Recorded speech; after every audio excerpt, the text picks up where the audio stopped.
Welcome to True Voice Shorts, where each episode features a story of insight, wonder, and truth, delivered in 30 minutes or less.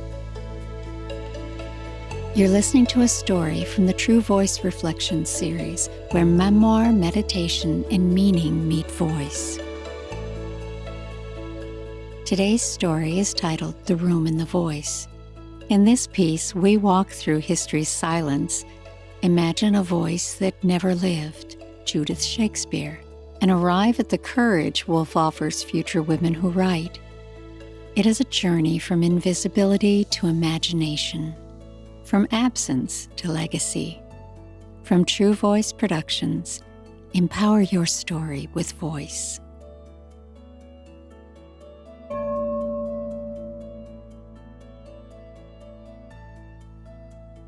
Virginia Woolf, 1882 to 1941, was one of the most pioneering literary voices of the 20th century. Born in London into a literary and intellectual family, she was largely self-educated, denied the formal schooling offered to her brothers. This disparity between access and ambition would shape much of her life's work. Woolf became a central figure in the Bloomsbury Group, a circle of writers, artists, and thinkers who challenged Victorian norms and championed new ideas in literature, art, and politics.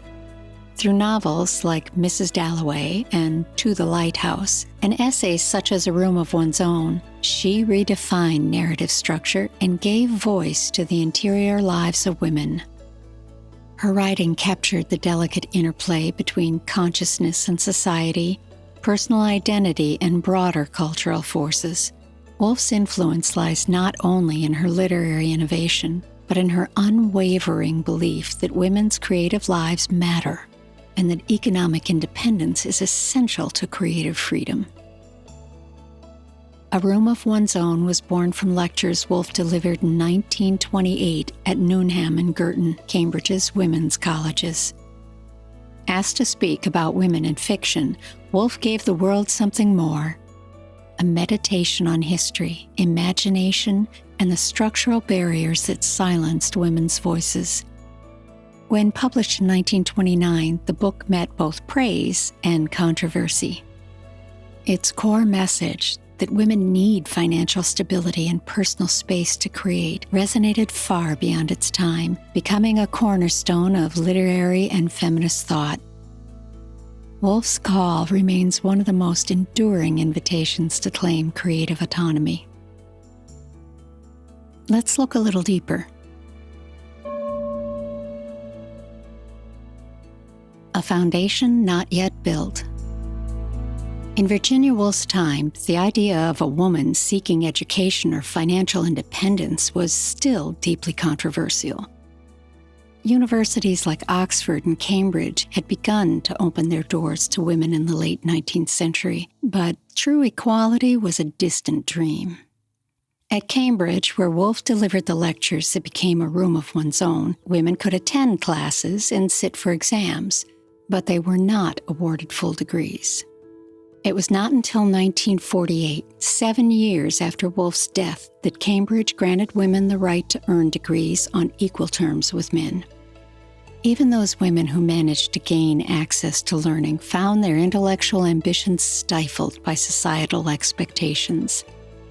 Education was seen less as a tool for independence and more as an ornament, something to make a woman more agreeable in marriage.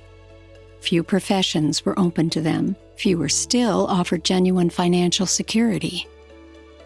Woolf understood that creative freedom was not merely a matter of talent or ambition.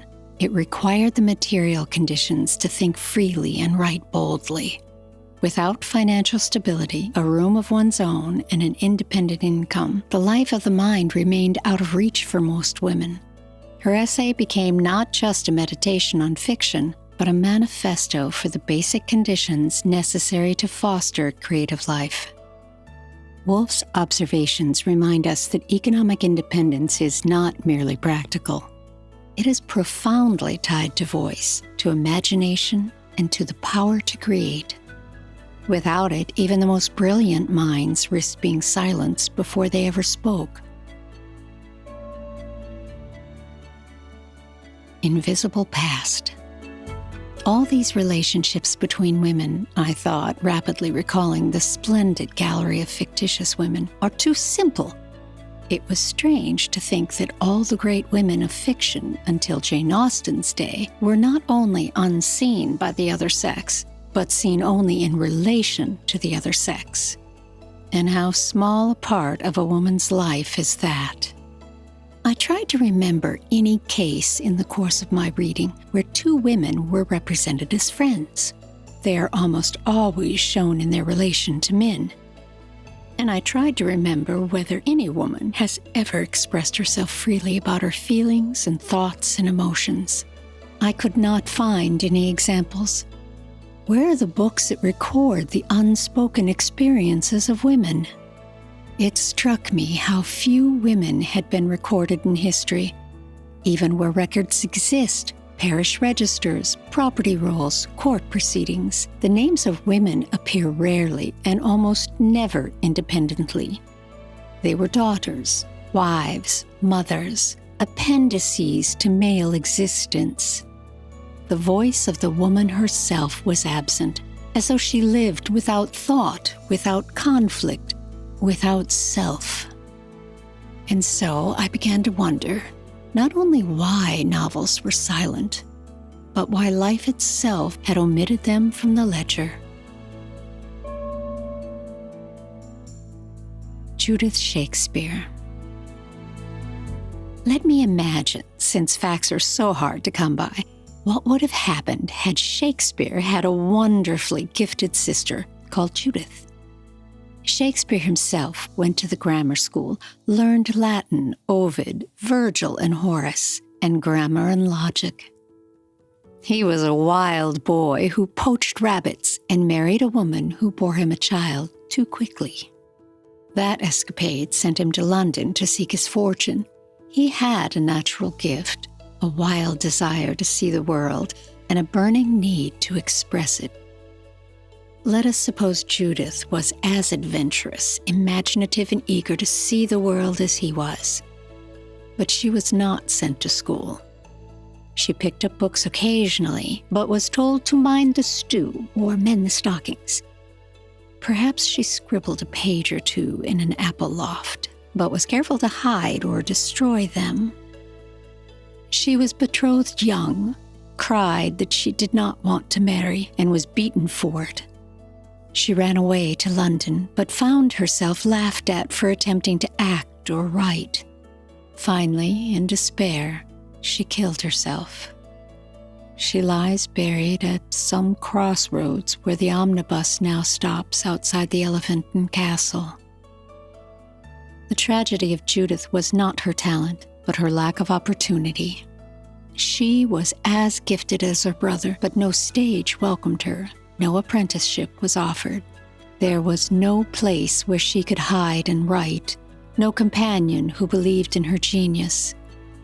Judith never lived because the conditions for her to live and to write did not exist.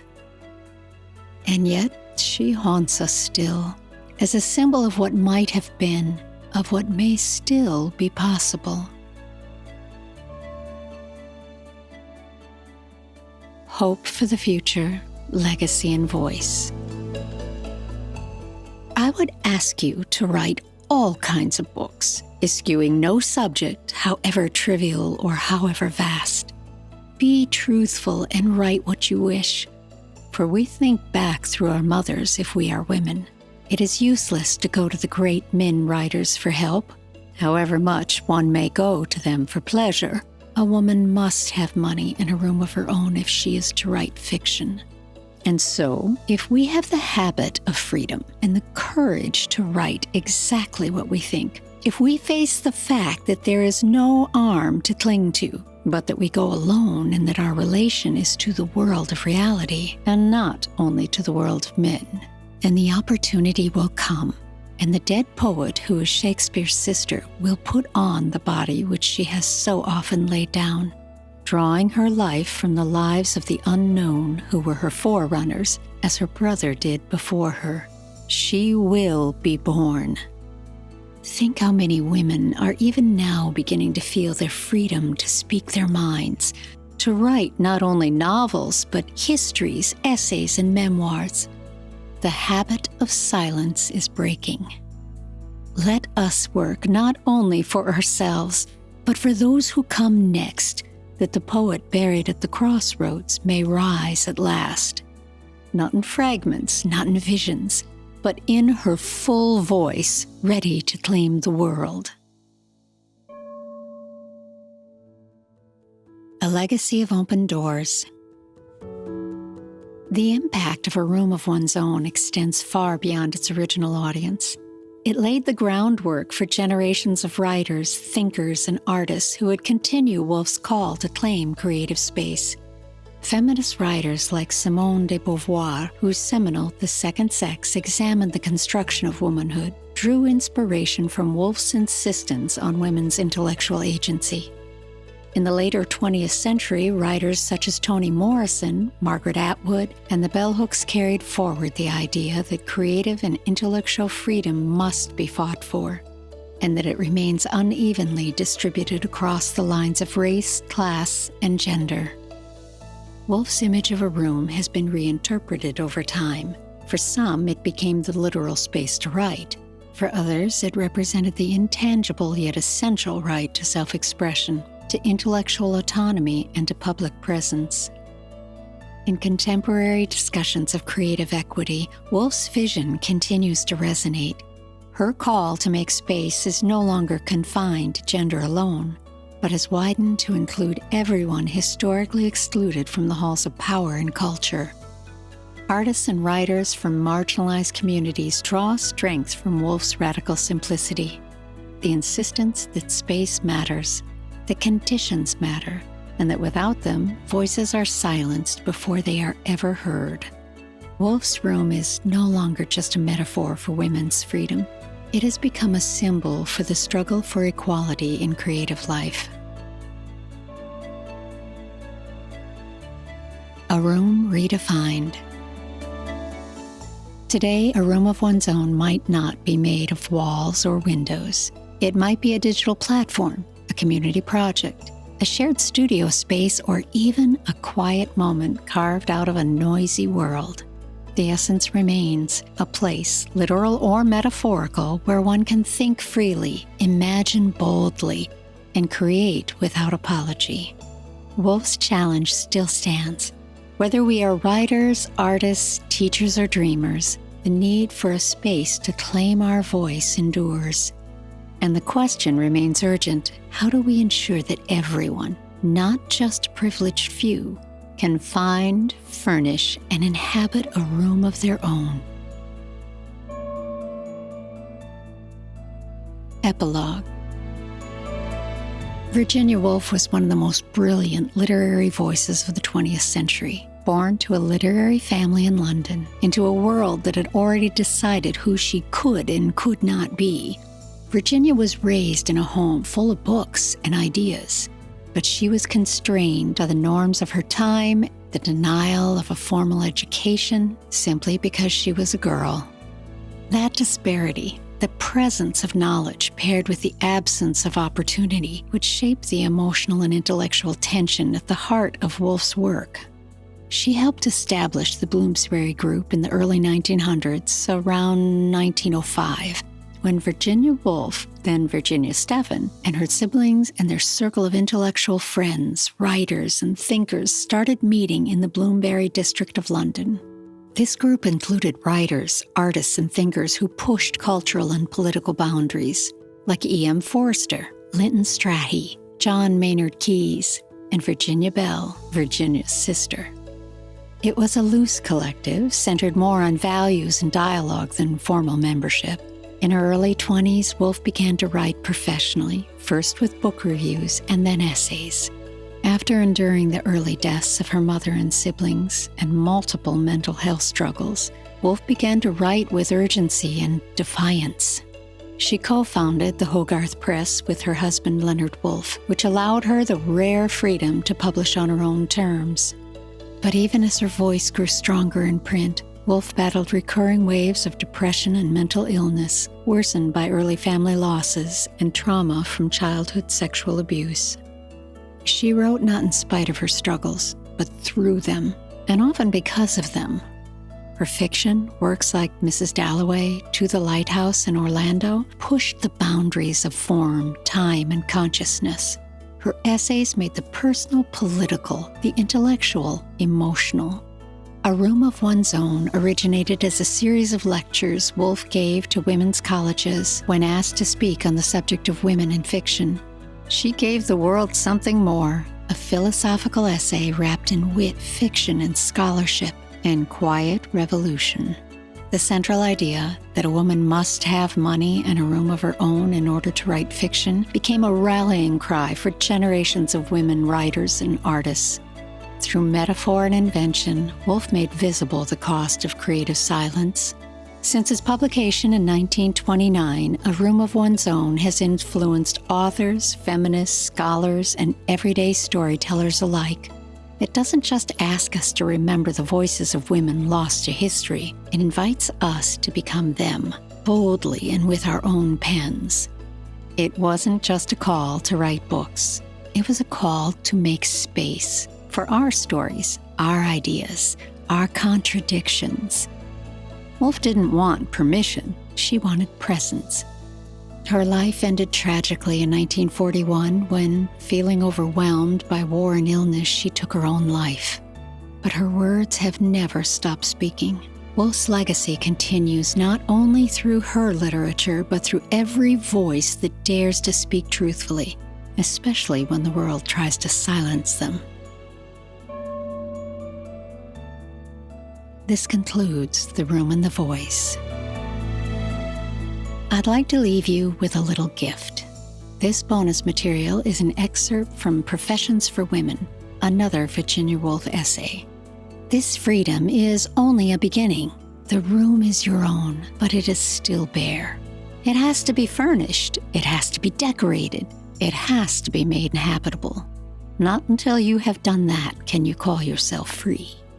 You have won rooms of your own in the house, hereto exclusively owned by men. You are able, though not without great labor and effort, to pay the rent. You are earning your £500 a year, but this freedom is only the beginning. For all the centuries women have sat indoors, confined by the conventions of the angel in the house prescribed. She was pure, selfless, and sacrificial. She was everything that demanded repression of ambition, denial of intellect, and silence of desire. And every woman, whether consciously or not, had to fight her. I attempted to kill her. Had I not, she would have killed me. She was extremely clever. She was charming. She was utterly unselfish. She excelled in the difficult arts of family life. She sacrificed herself daily. If there was chicken, she took the leg. If there were a draft, she sat in it. Above all, I need not say it, she was pure. Her purity was supposed to be her chief beauty. In those days, the last of Queen Victoria, every house had its angel. And when I came to write, I encountered her with very first words. The shadow of her wings fell on my page. I heard the rustling of her skirts in the room.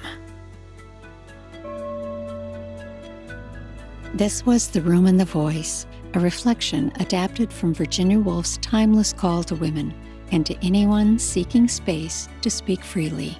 If this story made you pause, consider, or feel, share it with someone whose voice matters to you. You can find more short story literary reflections and reimagined classics in our rotating themes at True Voice Shorts. Until next time, stay curious, stay courageous, and keep telling your story.